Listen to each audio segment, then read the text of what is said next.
I feel like so many of these second episodes do have this introduction as well. As like, I don't believe in free will, therefore. Such an interesting concept, though. Yeah, I mean, I think that one, at least it's like, it makes it interesting to reframe how we look at the world and everything. But yeah, so because of that, we should, and I, should, should is a strong word, but I think we should create systems through which people flow towards behaviors that are more of what we want out of people. Yeah. So if we're making decisions to create the systems, is that not free will? The decisions we make are the decisions we were going to make. Because of the systems we've been in. Yeah. Yeah. I think that I can see how that makes sense. Yeah. And it's this weird sort of like circular logic, and I haven't really been, able to find a way out of it. But like, we're all flowing towards something. Yeah.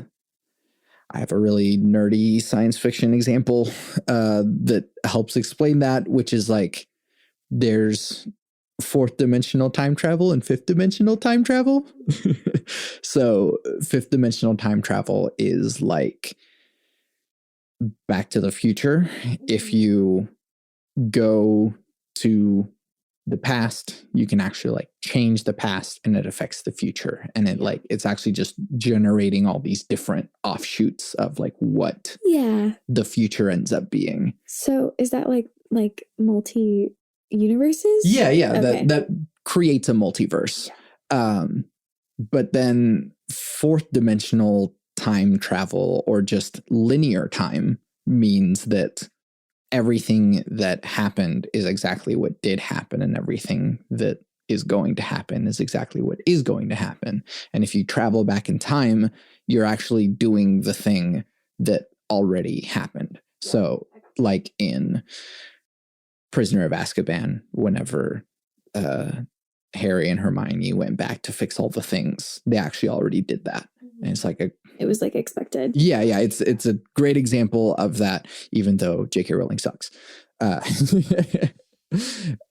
We are victims of J.K. Rowling fandom, as I heard someone put it. I love that.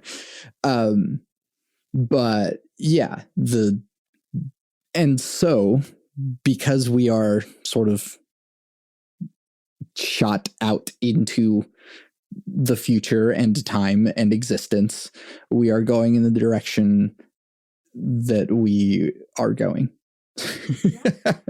I gotcha. It's not helpful to think about all the time because it doesn't really change anything. Yeah, I guess that's the point, isn't it? Yeah. I feel like that makes me think about how something I think about in my daily life often is that we're all living from our own experiences. Mm-hmm. So like we could look at the same like apple and like see it differently, like experience it I don't know why I said apple, like that didn't need to be said, but like everything we're doing is we're all experiencing it differently because of the experiences that we've had before. And so I don't know, I feel like that makes me I don't know, that correlates to me. The like lack of free will thing. Tiny tangent. Why is Apple like the first item that we always like go to if we're thinking of like, is it just like that our brains are alphabetized and we just go to like a word, literally the first one, I guess, is Apple. We don't say aardvark all the time, but like we should. Yeah, because I wonder if we asked someone who is like from a different culture, like a different country or something, like I wonder if they would say the same thing. Like it probably, yeah, right. We should do that. I feel like it's definitely a like a thing that we're all taught in like kindergarten. Right. Yeah. And then just like the rest of the examples are just like the next thing that's closest to you. And so it's usually like phone. Yeah. Or keys or whatever it is. I think there's a lot of like philosophical texts that talk about like when you imagine a chair, and it's like these people were sitting in a chair when they were writing this because chair is like in so many like thought experiments. That's true. Yeah. But I wonder what chair everyone's imagining, you know? Like I imagine like a wooden chair with like a very like square back and little like 3 wooden prongs in the back kind of thing. Like I wonder if people are like imagining like a cushion or like a rolly chair, like, you know? Yeah. And it's actually like really interesting. So this is something like, have you thought about this? Yes, absolutely. I told you this is a philosophy podcast veiled as a music podcast. Gotcha. That Plato has this idea of the forms, like the plane of forms, and the forms are the like perfect version of anything that you can imagine. And anytime that we are like making something, Plato says like we're drawing from the forms to make the thing. And so there is like a Platonic ideal of like the most cherriest chair. Okay. Which is red and made of cherries because that's the cherriest chair. Obviously. Yeah. Yeah. That's exactly what I pictured. It's a cherry chair. But yeah, so like the most chair is like the is probably that like wooden like 90-degree angle. Not even so much because it's like the most comfortable chair, because that's a different metric, right? Yeah. But it's just like it's the most like a chair. Like it is undeniable if you see that wooden like 90-degree angle thing. Yeah. You absolutely would go, that's a chair. Yeah, for sure. You're making me feel like I'm in a simulation right now. Which I'm uncomfortable. No, I'm just kidding. I'm sorry. But like, I don't know, going back to like apples, what is the appliest apple? And I would say the appliest apple is red. Yeah. And it has like a shiny spot. Yeah. Definitely. A single leaf and a stem. Weirdly sharp. I feel like normal apples are kind of misshapen a little bit and stuff, and they have the round bottoms, but I feel like the most perfect apple is the one that has the really sharp bottoms. Yeah, you know what I mean? Not sharp, but like pretty pronounced bottoms. The like clip art apple. Yes. Yeah. That is always on teachers' desks. Yes. For whatever reason. All of our like ideas of what the most anything, our Platonic form of anything, just comes from school. Yeah. And the first time that like, you know, someone said, this is an apple. I was like, all right, cool. Now I know. Put it in the box in my head forever. First in the category apple. As well. Yeah. Quick, think of a thing. Oh man. How do we get here? I don't know. But free will. Yeah. Apples. And I feel like I just like further, we just apples simulation, free will. Yes. Yeah. So sorry, go ahead. Yeah. Systems. The thing that, I was thinking, I was like on a long car ride and just driving by myself. And I was listening to an audiobook and I had a thought and I paused the audiobook. And for the rest of the like 45 minutes of that drive, I just like sat in silence with my thoughts. It was great. I love that. I do that a lot especially after shows when you've had like the music happening for a while and you have like a couple hours drive home. I sit in silence a lot and just process or think or what do I do with all this adrenaline? Yeah. Yeah, for sure. Was that the thought that you had on the drive? It was about how systems and the individuals that interact within them. So like, for whatever reason, I personally think about systems and like prioritize them more than the individuals behaving within the systems. And so it's one thing to say, like, I always kind of bring the example of crime, especially when regarding free will, which is like the way that our system as it stands right now deals with crime is that like you did a bad thing, you are bad, you get punishment. And so that's like treating someone as an individual within a system rather than like acknowledging the whole system around them. And it's like not enough people are asking the question of like what led that person to commit crime in the first place. 100%. Yeah. And yeah, I think more so, and this is, hey, regular podcast listeners, here comes back the return of this buzzword metamodernism, which is basically just like looking at systems and the way in which we are behaving within systems and how just systems affect the things. And it's a very like, I feel like Gen Z is totally all about, even if they haven't like said it, but it's like, yeah, totally. Like there's patriarchy and there's like white supremacy and like these are systems that we are living within. Yeah. And it's very new to older people. And they're like, I don't know what you mean. I'm not a white supremacist. And it's like, well, like racism can exist without racists. Yeah. Mm-hmm. Yeah. But anyways, yeah, the thought that I was having is just that, like, I think about systems a lot more than I regard the individuals within them. Gotcha. Okay.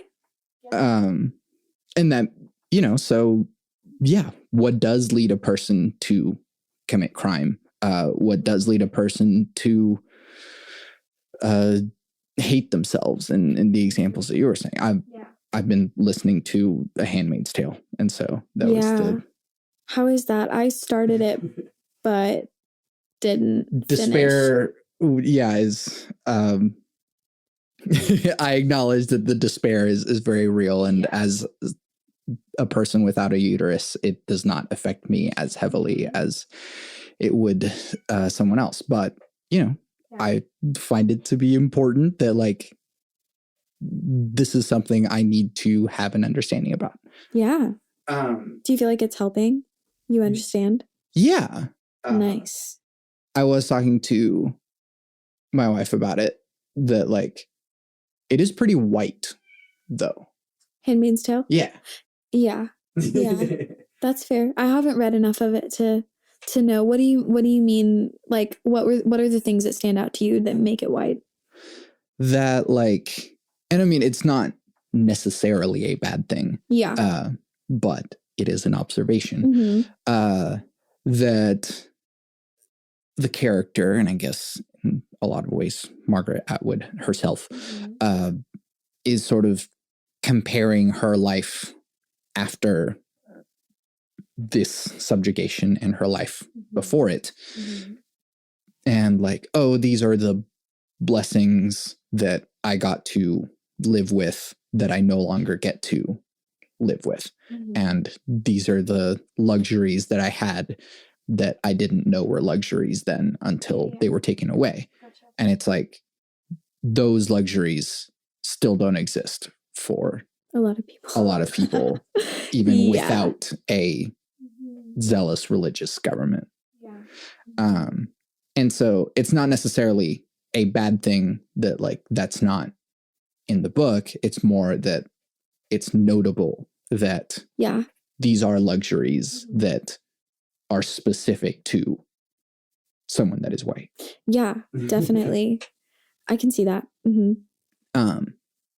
And yet the perspective of a woman is present and important. Just a specific kind of woman who had very specific kinds of privileges before those were taken away. Do you feel like I obviously haven't read the book. I think I read like the first few chapters, and then I want to finish. I just didn't at the time. But do you feel like she still has privileges within the system because of that, No. or not at all? Okay. Well, cool.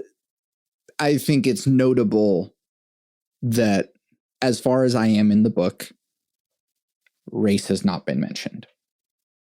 Gotcha. Yeah. And maybe it was mentioned and I'm not remembering it, but like, I feel like I would. Yeah. Mm-hmm. Given that this is sort of my first like thing that I realized about the book is that it's very white. You probably would. Yeah. But well, actually, so that's not necessarily true. So she talked about whiteness in a metaphor of like emptiness and ghostliness. And like she said that like I am white in this moment. I am a ghost. I am nothing right now. And it's like she was saying it literally in the sense of like her skin color, because she was like terrified in that moment as well. So she was like pale, but also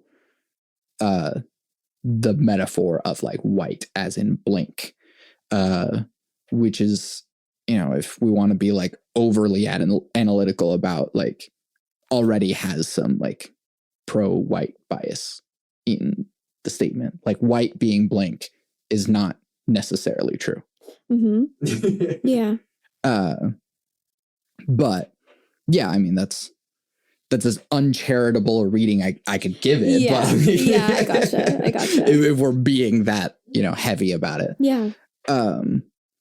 But like, yeah, the rest of it, I don't think really, I don't know, is relevant. I have not heard about a character that is of color in the book. So we'll see. That is the sound of my cat jumping onto the jackets that are on the door or trying to get in here. But yeah. Sorry, what else were you saying? I don't know. I don't really have anything to say after that. I think that's really insightful. That's very it's very attentive of you to notice that. Yeah, that's a cool viewpoint on that. Yeah. I guess since we're on the topic,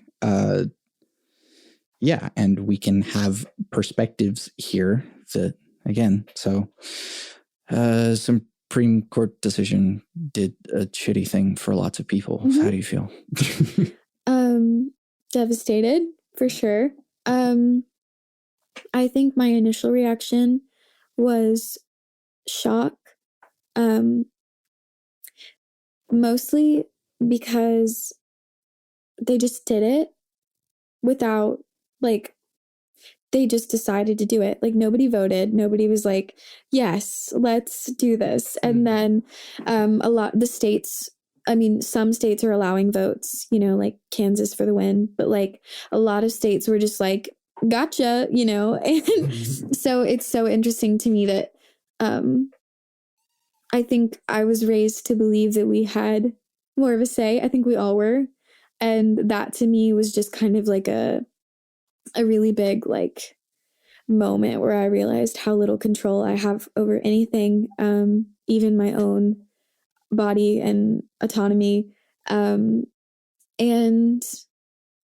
yeah, I think also what upsets me, like, I don't know, another thing that upsets me about that decision is that, you know, we have way too many people on this planet already.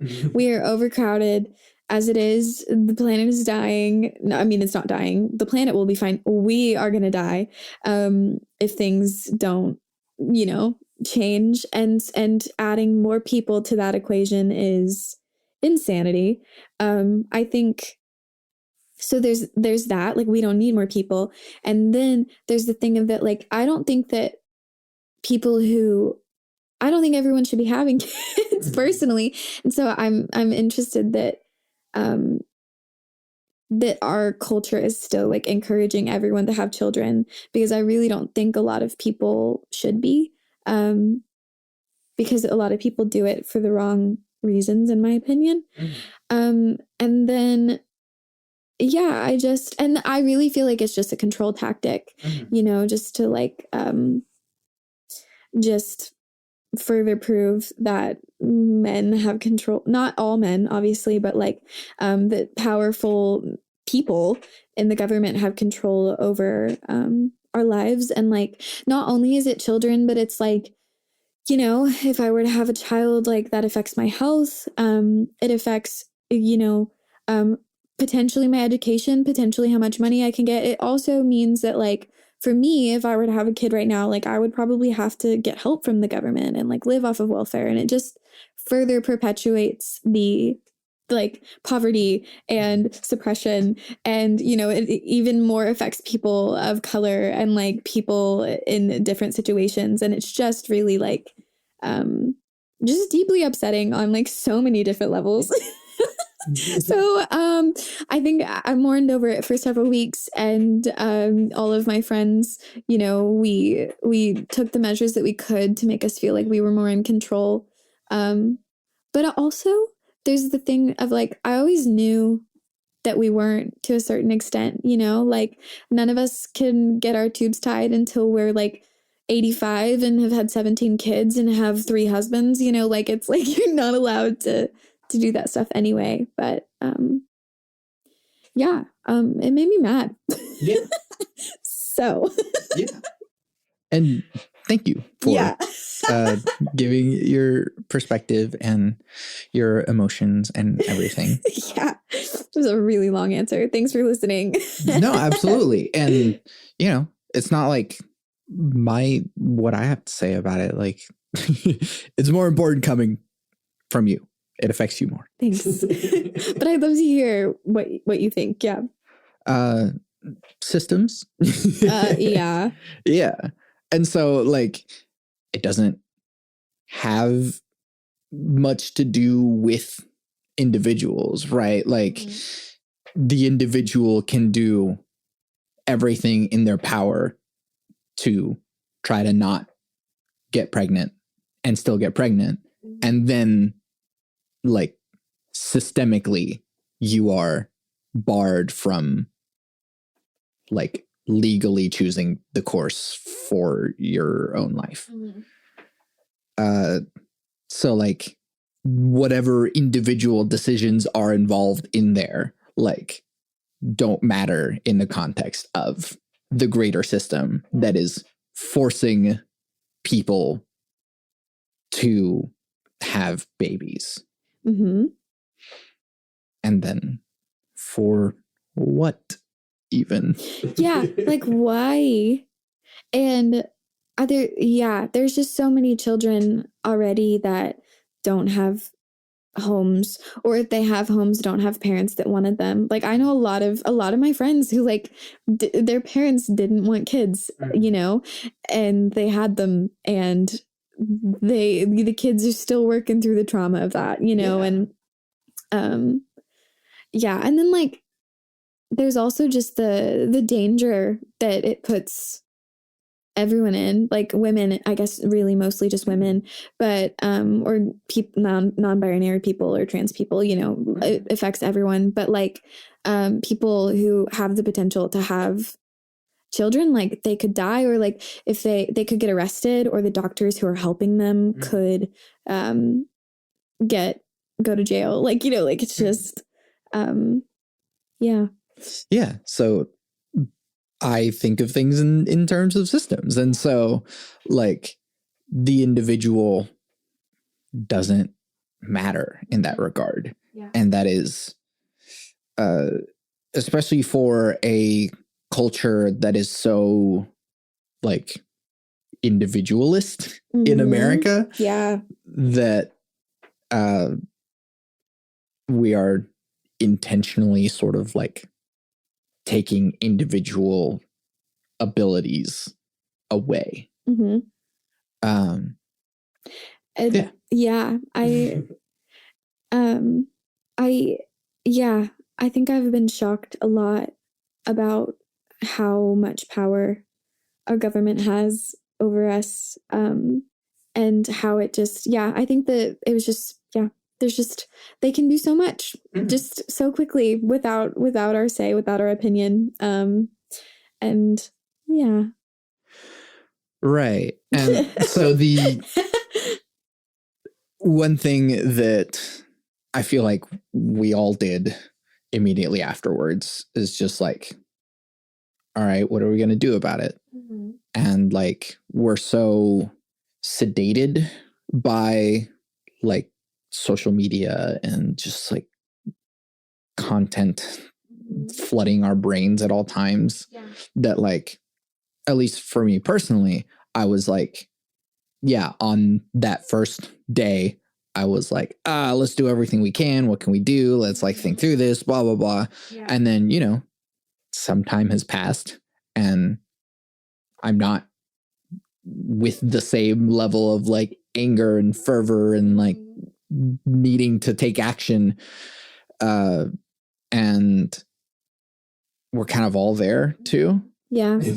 Yeah, we're not really talking about it. I think, I definitely think that it's meant within my friend group, within like just most women that I associate with, it's mentioned at least every other day.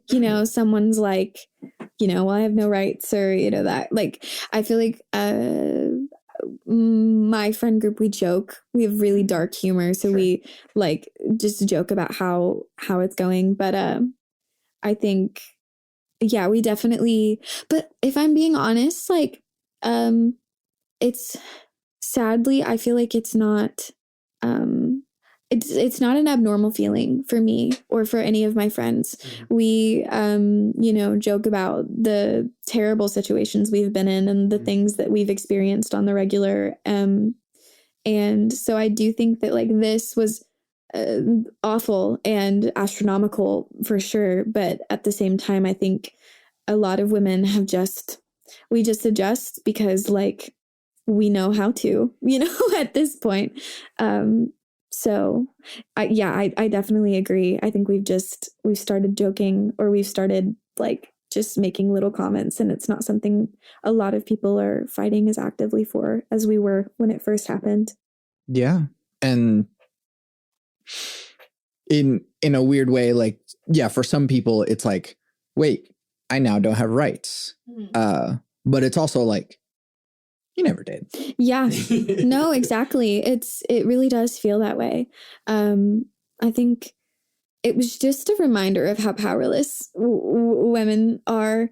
And like, I remember reading about how, I don't know, I can't be totally like accurate about this, but I think it was like the 80s when we were finally able to take out a loan by ourselves. Things like that, where like it's really not, that's what, 40 years ago. Yeah. Like a lot of our rights are very recent still. And Roe v. Wade was pretty recent. And it was, what is that, like, was it like 60 years ago, like 50 or 60? Or was it 40? I don't know. It was like pretty recent. And lifetime. Yeah. Yeah. And it was just taken away. Like, and then, they were threatening, like gay marriage and things like that. And it's just like, what gay marriage was like, I think I was in high school whenever we passed, like, that was like not very long ago. And, so it's just wild how, I remember, oh my goodness, I remember talking to my friend about like a week before the Roe v. Wade thing happened. And I was like, I hope that by the time, if I have kids, by the time that they're, in middle school or high school, like being gay is not even a thing that we think about, or at least like my grandkids, like it's not even a concept that you like should be heterosexual and then you're deviant if you're not, like, and and then the Roe v. Wade thing happened, and I was like, oh my God, because I really was like, I'm hopeful. I'm definitely like an optimist, and I'm hopeful that things will go well. But it's crazy, yeah, how you can just be like, okay, I don't think that's gonna happen. Like, we shifted gears pretty quickly, and things just, that's just what happens, Yeah, it is also like there is this weird kind of like dark thought that is actually like a ray of hope for me, which is just like, these are the death throes of extreme conservatism. Like, they know that they're on the way out, and they're doing everything in their power, which is a lot. They have a lot of power, but like, they're doing everything in their power to like make sure they like fuck shit up as much as they can before they die. That is hopeful. And it's like, all right, well, cool. Like, you'll die, and then we'll like, I guess, have to like just pick up the pieces from the tantrum that you threw before you died. Yeah. And well, yeah, like, cool. All right. Now that they're gone, are we cool? Like, gay people. All right, cool. People deciding when and why they want to have babies at their own leisure. All right, cool. Yeah. Yeah. Yeah. We're just going to like get all these ground things that like culturally are pretty well understood to be just facts. And, and it's like, all right, cool. Now that we're all on the same page. Yeah. But like, it still takes a lot to get there and undo those systems. And one of the things that like really sparked that, the 45-minute drive in silence, is just like thinking about Christianity as a system. And how, I mean, you talked about it last episode about how, yeah, there's all these rules and structures and things that you can and can't do, and ways in which they teach you to hate yourself. I was raised Catholic, so okay. Yeah. And so guilt and shame are a very, every Catholic person or person who grew up Catholic will tell you about like, oh yeah, Catholic guilt is just a thing. It's like a whole phrase that people use. Yeah.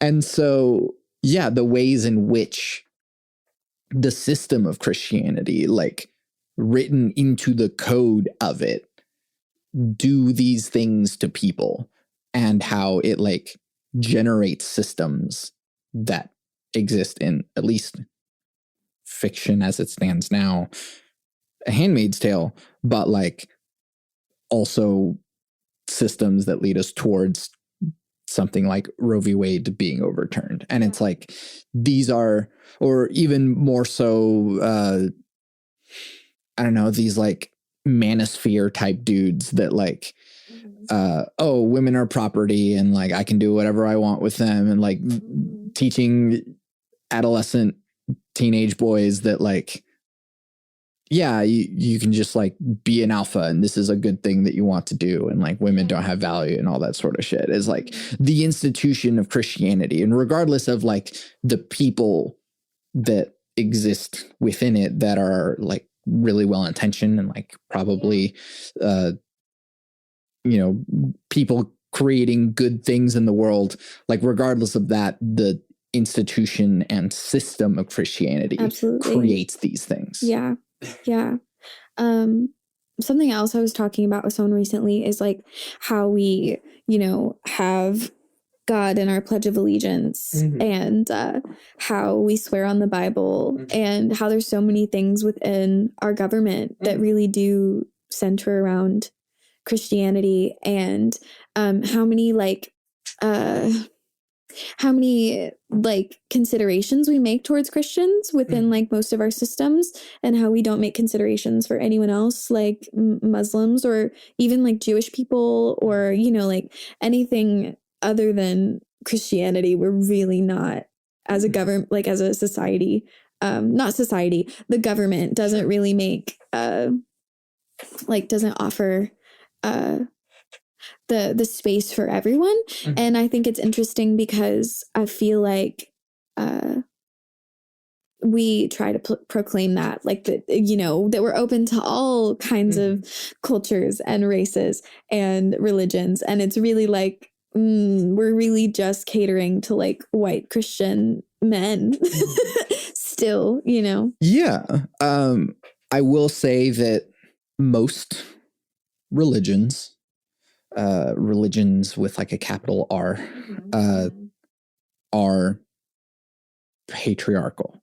Yeah. I'm not saying I'm excited about them.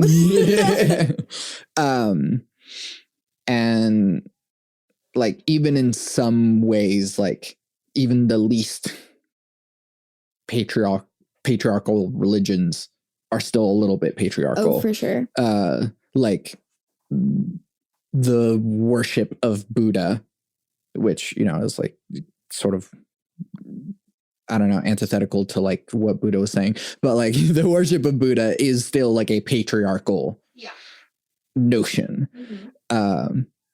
And the fact that like Buddha is the one to like be revered for giving us this knowledge as a man, like says something about like patriarchy is embedded in lots of religions, is what I'm saying. And so to build other systems on top of patriarchal religions, you will continue to perpetuate patriarchy. Yeah, that's I love that. That's awesome. And then as well with like white supremacy. And so if you build systems on top of white supremacist systems, then like you're going to get more white supremacy, regardless of the individuals acting within that system. I gotcha. Yeah. And so, yeah, we can say, we can pay lip service to freedom of religion and like anyone is free to practice whatever, but also we're still going to say like one nation under God and all men are created equal and all that sort of stuff that is like, it's written into the thing. Yeah. Yeah. So maybe the solution would just be to take it all out or something. I don't even know what the solution would be. I mean, to challenge the sanctity model that Americans have in their head about like the Constitution is sacred and it should remain untouched. Let's just like let go of that notion first, and then be like, let's just rewrite it. Is there a better way of saying we hold these truths to be self-evident that all men are created equal? Is there a better way of saying that? 100%. Yeah. Especially in the like hundreds of years that has passed since Thomas Jefferson wrote those words. Maybe we can like, and not even necessarily even like change what the text is actually saying, but just like change it to be a little bit more clear, a little bit more, you know, so like, how can we rewrite the Constitution to like say things in a better way that apply to us now rather than 300 years ago? Yeah. Yeah, definitely. Rewrite the Constitution. Yeah, I'm here for it. And like, to many Americans, that is the same as saying rewrite the Bible. Yeah. Which, yeah, okay. Yeah. Which is why that's so hard of a concept, I feel like, to get across. Yeah, definitely. That's so funny because I feel, you know, the Bible's been translated so many different times. Yeah. Like, why can't we just translate the Constitution into something more modern? Like we've translated, well, you know, kind of translated the Bible into like, I mean, not quite, but. The only Bible I consider is the teen Bible that a church made in the 1970s. Yeah, that's the one. Yep, it's the correct one. Top tier. They figured it out then. It's a limited edition, but only in the closets of people who who went to the Rosewood Baptist Church in Kentucky. Yeah. We all know. Yeah. That is the one. That is Yes. the correct Bible. Absolutely, yes. Yeah, and so I mean, it's all just a matter of like perception, I guess, how we look at these things, how we I had a conversation with someone involved in politics, and we like I was challenged in the sense that like I brought up something from someone that is like a problematic individual, but like the ideas still stood. Like and so I guess I'm prefacing that by saying like things that Jonathan Haidt says now are pretty crummy, but I think his notions about the righteous mind, he wrote a book called The Righteous Mind, and it like talks about how people tend to make emotional decisions first and then use rationality to justify it. With the metaphor that explains it better is like a man riding an elephant. It's like you can say that you're guiding the elephant to where it goes, but also the elephant is doing whatever the fuck it wants. Yeah. And that's kind of like how we make decisions out of our emotions. Like we will make an emotional decision and then be like, oh no, I totally like did this because blank. Gotcha. Yeah. But also Jonathan Haidt wrote a book more recently called The Coddling of the American Mind. And it's like all crummy, like democratic liberal nonsense that's just like, the kids are too woke. And so that's annoying. But, you know, people can have smart things to say and also dumb things to say. That's everyone. Yeah. Yes. I agree. Firmly. Yes. That long walk towards in some of the studies that he was doing for that book, The Righteous Mind, he talked about how like there are certain like values or like modules through which we like hold on to our values. And so there's like conservatives tend to hold on to the sanctity module more than progressives do. And so we as young progressives don't think of the notion of sanctity as like, we don't hold on to it as tightly. And that allows us to sort of make progress easier because we're not holding on to stuff as tightly. Because we're not holding things sacred. And, you know, that can have a downside to it to where like certain things that are important stop being sacred as well. And so like sex starts being a thing that like stops being treated in a safe or, you know, way, or, you know, books and knowledge and culture and all that sort of stuff is like taken for granted. But we're also willing to be like, we could rewrite the Constitution. Right. Yeah.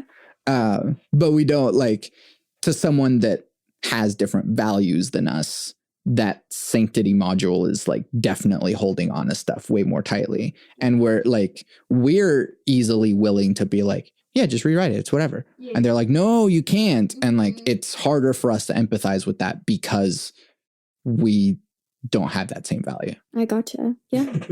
Yeah, definitely. Do you do a lot of engagement with people that you disagree with? I don't, to be honest. I sort of. So my closest group of friends, no. My boyfriend is, you know, we're on the same page. My mom and I are on the same page. I don't talk to my dad much about anything like this. So I'm genuinely not sure. It would be interesting to talk to him about it. I do have some like friends that I meet with, like once a month for coffee that we don't necessarily agree on the same things, but we don't discuss it much. And then I think I do like, I do interact with people who don't agree with me on the same things. And it's interesting to hear the way that they think about things. Yeah. And how they, there's like fundamental truths in their lives that are just very different from the ones that are in mine. And I also empathize with, conservatives or like people on the other side of things from me, because I grew up kind of that way. Exactly. Like my mom is actually like kind of, she teeters between both sides depending on the situation, and that I think is her upbringing versus her like what she's learned as an adult kind of thing. But like I grew up being pro-life, like firmly. Right. And I think it's like you have to be like, oh my goodness, Did you ever protest outside of a abortion clinic? I didn't. I totally did. You? Yeah, there's like reverse Catholic guilt in me from that. Right. It's okay, you didn't know. I feel like that's the thing too, is like I just remember knowing, like when I was young, I remember knowing. And I think the difference between me then and me now is like, I don't know, like I have beliefs, but like, I don't know anything. And back then I remember being like firm, and I knew, and I was certain that I was right. And that the things that I believed were godly and they were correct. And so I think when I do interact with people who have different beliefs than me, it's easier for me to empathize and be like, I get that. I'm not there. I don't agree necessarily, but I get that. I do struggle with people who want to change my mind, like I like to hear perspectives. I think that it's always useful to have like as much information from every side as you can, so that you can, have a good well-rounded and informed opinion. Yes, exactly. But I feel like sometimes you encounter people who are like hateful towards you for not sharing the exact same opinions, and I really don't do well with that. But I do hang out with people who don't share the same thing. Yeah, it is difficult to engage with beliefs that impose themselves on everyone. So I'll actually say an example that came from an angsty like adolescent part of me is that like whenever I fell out of religion at like, I don't know, probably like age 19 or something like that, I was like, there is no God. And it's a very different statement from saying, I don't think God in the way that Christianity tells us it is true. Yeah. One is obviously a very more like nuanced statement. But the first is like, that is a belief that imposes itself on others. To say out loud to people, there is no God. There are people that believe in God and like are challenged by that statement. And they're less challenged if you say, I don't believe in God. And I think that the Christian notion of God is not necessarily something that I agree with. Yeah, definitely. And people can engage with that a little bit better. I do feel like, just to like, I don't know, be kind to your 19-year-old self. Sure. I feel like it's so much easier when you're changing your mind to go from one side of things completely to the other, like, especially when you're young, it's like things are so much easier to be understood as black and white, and then as you get older, like, you know, you see the grays and stuff. But like, I think I did the same thing. Like, I went from being a Christian to being like, no, God's not real, you know, and then that was a different kind of devastating. And then you like, I mean, not everyone gets to the gray, and I think that that's fine, you know, but I don't think I think that that's very normal. Yeah. But it makes it difficult to engage with people who then on the other side are like, marriage is between a man and a woman. Why did I put on that accent whenever I said that statement? I don't know. It was great. I liked it. It was good. But like, that is an outward belief that imposes itself on others. And it is challenging to engage with whenever your belief is challenging another person's existence. And it's like, there are only men and women. Sorry, I don't know why that accent keeps coming out of me.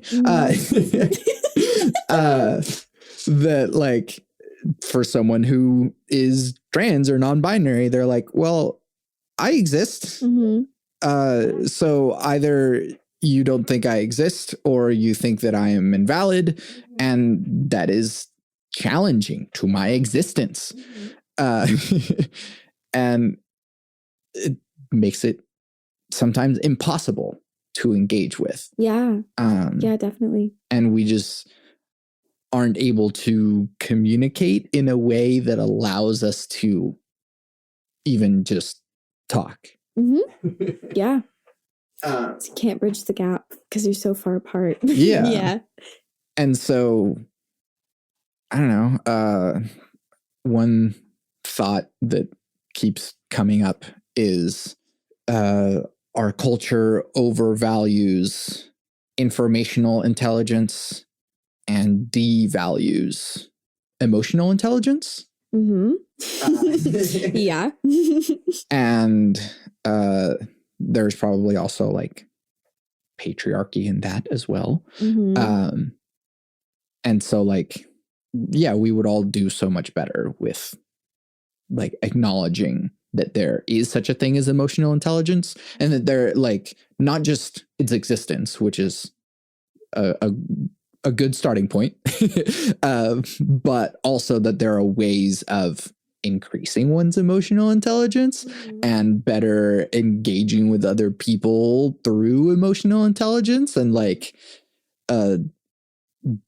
just acknowledging that like, hey, here's a skill bar in your life that you didn't know existed, and now you can level it up. Yeah.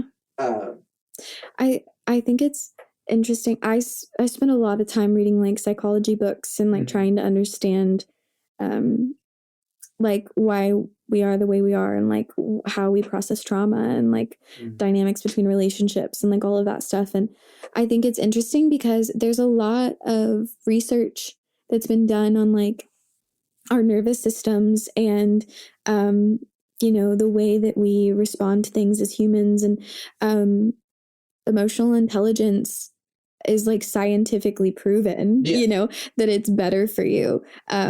Like, you know, there are psychologists who are studying it on the regular. And so what's crazy to me is that there are so many people who deny, you know, emotion, just like you're saying, emotional intelligence, when in fact, like logically it's backed up. Like science is saying now that like we benefit from like being more emotionally aware. It's not even emotional. I mean, it is, but it's like, it's our brain chemistry, and like what's better off for our bodies and for our brains and all of that. So that's always interesting to me that people they just deny it. Right. But also like kind of what you're saying is that like we can actually like intellectualize it. Like, hey, look, there are ways you can communicate with people that like show them that you are being aware of their emotions, and like that will increase just positive interactions between you and other people. It will benefit your relationships to just add these words to your vocabulary even. Do you know about Team CBT? Do you know about CBT, cognitive behavioral therapy? Oh yeah.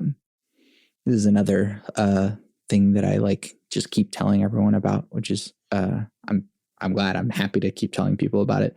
I don't know if I've said this on the podcast yet, but like if I wasn't 110% into music, I would be a therapist. Like I was going to say like, consider being a therapist. Like, no, I would probably just be a therapist.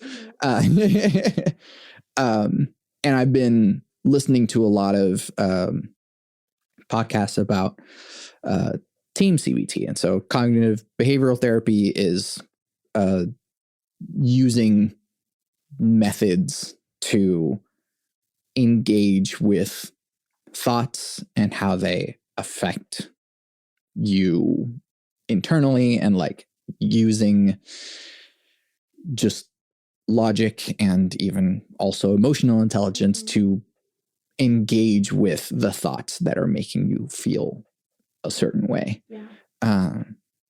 The foundation being your thoughts guide your emotions and not the other way around. Yeah, I believe that for sure. And so team CBT is like an even more structured way of doing it, and is, you know, academics love acronyms. So team is testing, empathy, addressing the resistance or something like that. It used to be agenda setting, but like whatever. And then M is methods. Okay. And it's in that order because that is the way in which team therapy goes.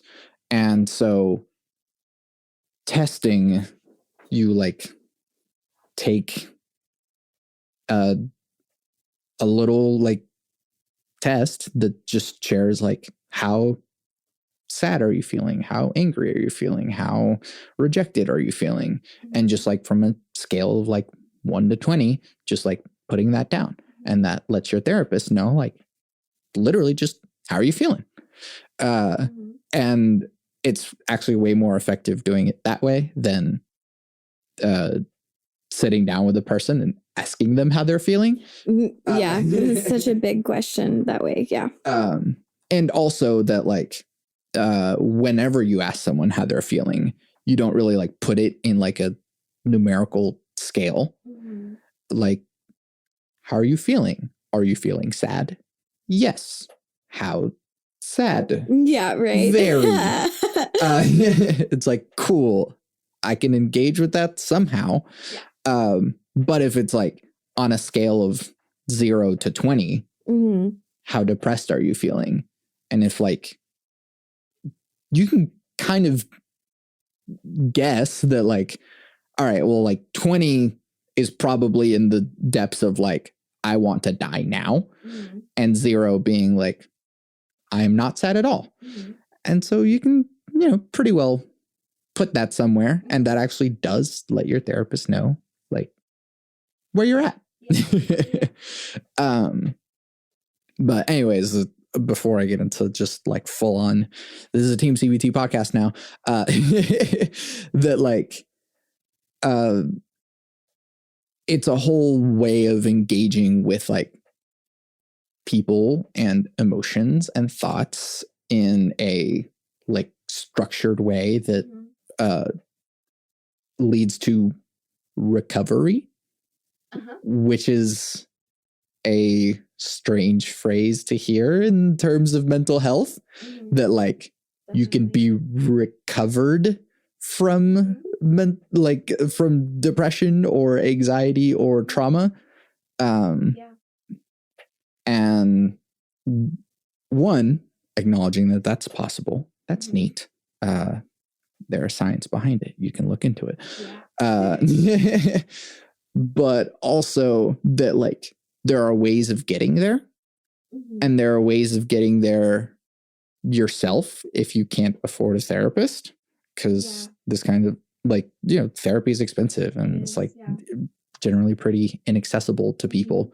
But like you can buy a book and like go through these things yourself and if you're able to like go through the books yourself, you can actually like recover yourself. Yeah, definitely. I'm reading this book right now called Attached. I don't know if you are familiar. I don't know who it's by, but I think it's like, do you know about attachment theory? Tell me. So there's insecure attachment and secure attachment, and this is like within relationships, and the book really touches mostly on like romantic relationships. And it secure attachment is the only healthy form of attachment, and then there's insecure attachment, and insecure attachment breaks down into three different kinds, I'm sorry. And there's anxious, and there's avoidant, and then there's like disorganized or anxious avoidant, or it's called many different things. And like 50% of the population is secure and has a healthy dynamic normally within romantic relationships. And then there's the anxious people who are like anxious. They're very like, they crave intimacy a lot. They're very insecure, usually in relationships. They're constantly wanting reassurance and attention, and constantly like worried about the relationship. And then there's the avoidant kinds of people who are, in the beginning of a relationship, they're very like kind of loving and like, wow, you're the best thing that's ever happened. But then they don't talk to you for like 4 days, and kind of like they avoid intimacy. So they're slow to say, I love you, and like very slow to make commitment moves, and like uncomfortable with that. And then the other kind, which is much more of a rare kind, is someone who struggles with both. But the book is really about how, if you have an insecure attachment, how to become more secure, because you can become secure. And really, it's mostly like you should be partnered with a secure person to learn how to have that attachment, or even if you're not partnered, like having a friend or having a mentor or that kind of thing, because it's really difficult to sustain something whenever you're insecure within your relationships. But it's really interesting and very insightful, and has a lot of like guides on how to do that, and how to identify which one you are, and what secure people look like. And yeah, it's very interesting. Yeah. I know you said that like that applies mostly to like romantic relationships, but like, are you able to engage with it in like, just interpersonally? Oh yeah, 100%. So the book really discusses romantic relationships mostly, but it applies to everything. I definitely, like, as I'm reading the book, there's ways to identify who, like, what kind of attachment style someone has pretty quickly off the bat, for like dating and stuff. And so as I was listening to the book, I was thinking of like the people that I interact with, and like what kind of attachment styles they might have, and things like that. And it's pretty, like, once you read the book, it's pretty apparent after a few conversations with someone what kind of tendencies that they have, like the I don't know if you've ever heard people say well, they didn't text me back for 3 hours, so I'm going to wait 3 hours to text them back, or, that kind of stuff. Like, that's anxious. And like avoidant people are like, I don't want to get tied down to a relationship, or like, this person's so clingy. Or avoidant people also really fantasize over their exes. So they're like, they don't stay in relationships for long usually, because they avoid intimacy, but then like fantasize the people that they were with before and say that they were perfect. And but anyway, yes, I'm sorry, that was a big explanation. No, hey. It applies to platonic relationships and all of that as well. Yeah, definitely. I love hearing about it. But I guess to wrap things up. Yeah. That like, I don't know, there are ways in which you can like engage with yourself and engage with others and improve relationships and be able to like I don't know, it's a funny thing that like, since I think so much in terms of systems, it's also because like I try my best to like keep myself together. And I think, I don't know, I think I have myself together. Seems like it. I don't know. But like, and so I'm like, what else like is out there? There's still troubles in my life that I like that need to be solved. And it's like, all right, this is how I would fix the government. Yeah. Even though I was like, I can't do anything about that. But anyways, like there are things within your control that you can engage with. You can improve your relationships. And there's actually like ways of doing it. And yeah, it, like takes work probably, but like you totally can. And why do so many of these end with think globally, act locally is the phrase that comes to mind. It's like you can nourish your community personally and locally while also discussing and keeping in mind how everyone is affected by all these other greater things. Yeah. Thank you for doing this with me. Yeah, thank you for having me again. Yeah, it's been lovely. Where can people find you and your things? You can find me at www.chloebethmusic.com, and then at Chloe-Beth Music on Instagram and all of that, and then Chloe-Beth on other stuff. So yeah. Awesome. Well, I'm Santiago Ramones. And I'm Chloe-Beth. What song will be played at the end of this? I'll do Goodwill. Yeah.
Tossed me out like a vow that he made. He was too young for reasoning, 'cause I'm not even worth my own time, let alone someone else's. I wonder and I search and I find there's just too much I haven't dealt with. I've packed up all my bags until they're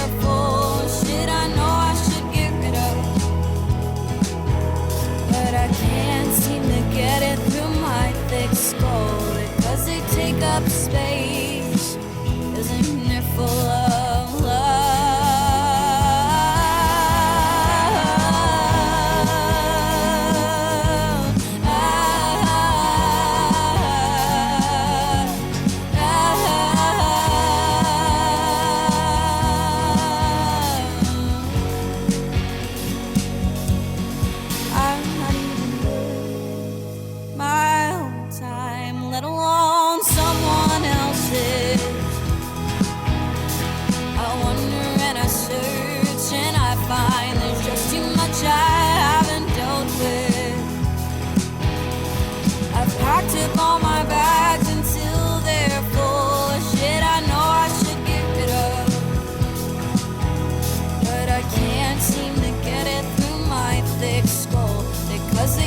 You can find everything that I do on my website, santiagoramones.com.